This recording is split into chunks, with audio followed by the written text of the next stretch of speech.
नमस्कार, बहुत स्वागत है आपका टीवी 9 भारतवर्ष पे। मैं हूं आपके साथ विपिन चौबे। 5 बज चुके हैं और आज भारत की बड़ी खबरें और वायरल तस्वीरें सच की कसौटी पर परखी जाएंगी। वायरल से लेकर वेरीफाइड तक हर खबर का हिसाब करेंगे न्यूज काउंटर पर। और न्यूज काउंटर पर आज पहली खबर क्या है? भरत तिवारी एनकाउंटर।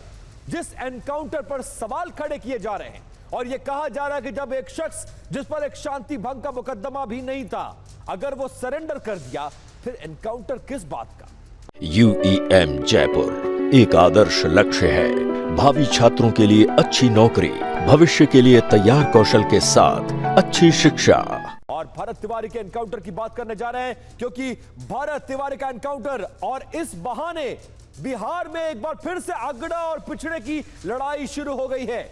इस पूरे मामले में सुप्रीम कोर्ट ने याचिका पर जल्द सुनवाई की तारीख देने से फिलहाल इनकार कर दिया है और याचिका में मामले की सीबीआई जांच की मांग की गई है। वहीं दूसरी तरफ अब यह एनकाउंटर केस जाति के रण में बदलता हुआ नजर आ रहा है। फॉरवर्ड बनाम बैकवर्ड का यह पूरा मामला बन चुका है।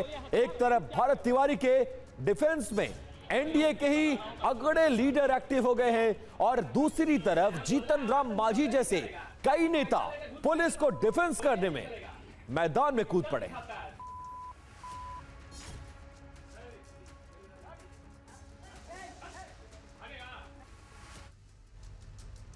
और बिहार में भरत तिवारी एनकाउंटर और इस पर अगड़े पिछड़े का केस कैसे बन रहा है और यह पूरा मामला अगड़े पिछड़े की लड़ाई में कैसे तब्दील हो रही है, यह जरा समझिए। पूर्व केंद्रीय मंत्री आरके सिंह ने कहा है कि भारत का एनकाउंटर नहीं, यह हत्या का मामला लगता है। वहीं अभिनेता पवन सिंह ने कहा है कि निष्पक्ष जांच की जाए, पीड़ित परिवार से मैं जल्द मुलाकात करूंगा। वहीं पूर्व डीजीपी गुप्तेश्वर पांडे ने सवाल उठाते हुए पूछा है कि जब भरत तिवारी ने हथियार फेंक दिया तो फिर एनकाउंटर की जरूरत क्यों? और वहीं आरजेडी के नेता तेजस्वी यादव ने भी पुलिसिया कार्रवाई को फर्जी एनकाउंटर करार दिया है। जीतन राम मांझी कह रहे कि साफ साफ ये पूरा मामला अगर कोई पुलिस पर पिस्टल तानकर खड़ा हो जाए तो एनकाउंटर के अलावा दूसरा विकल्प ही नहीं बचेगा। उधर भरत तिवारी के घर पर नेताओं का जमावड़ा लगा हुआ है और पूरी बिहार पुलिस कटघरे में है। कहता है उसका परिवार की विक्षिप्त था तो रिवॉल्वर क्यों उसके हाथ में दिया गया था, क्यों रखा गया था? रिवॉल्वर छीन लिया जाता, परिवार नहीं उसको देता। इसका मतलब है कि जानबूझकर परिवार वाले लोगों ने उसको उस्काया है। और पुलिस को अगर मार दिया होता, दो पुलिस मर जाता तो बहुत अच्छा होता। आए दिन देखा जा रहा है पुलिस पर बहुत सी आक्रमण हो रहे हैं, पिटा रहे हैं, कहीं कहीं मारे भी गए हैं, तो वो ठीक है, पुलिस मरे तो ठीक है, लेकिन जनता अगर किसी प्रकार से इनकाउंटर करे तो वो खराब है। कहने का मतलब है कि हम वहाँ के जो घटना घटी है, इनकाउंटर हुआ है, उसको हम जस्टिफाइड मानते हैं।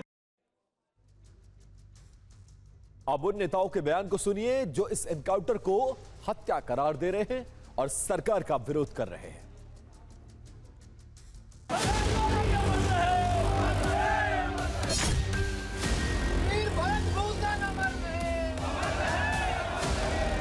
यदि वो विक्षिप्त था और अंत में उसने अपना जो हथियार था उसे भी फेंक दिया था, तो उस समय वहाँ जो भी पुलिसकर्मी थे किस परिस्थिति में उसे इनकाउंटर किया?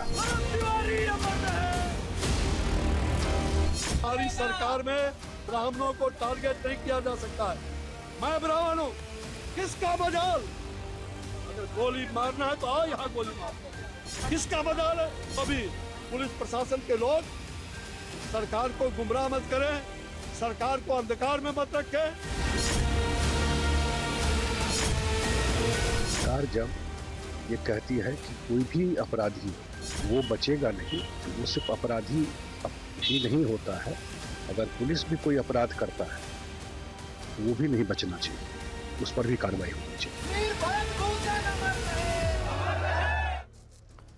और भारत एनकाउंटर ने बिहार में जाति की राजनीति के शोलों को एक बार फिर से भड़का दिया है।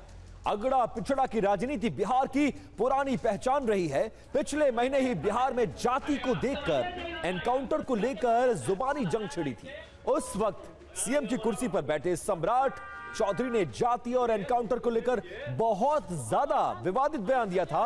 पहले आपको वो बयान सुनाते हैं कि सम्राट चौधरी ने पिछले महीने अगड़े और पिछड़े और एनकाउंटर वाले मसले पर क्या कुछ कहा था, वो सुनिए जरा।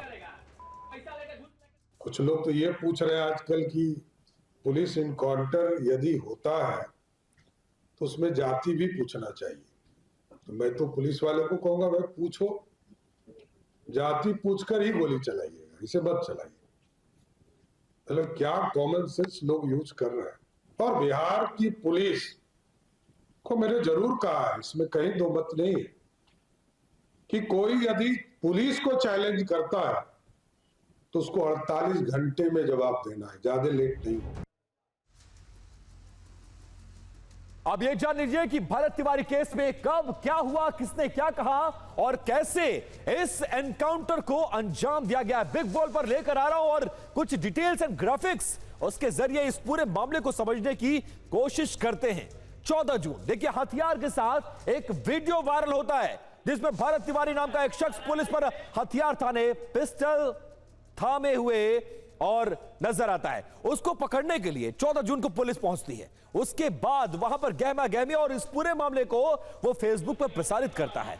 पुलिस दूसरे एनकाउंटर की, इस पूरे मामले में पुलिस पर एनकाउंटर करने के आरोप लगे।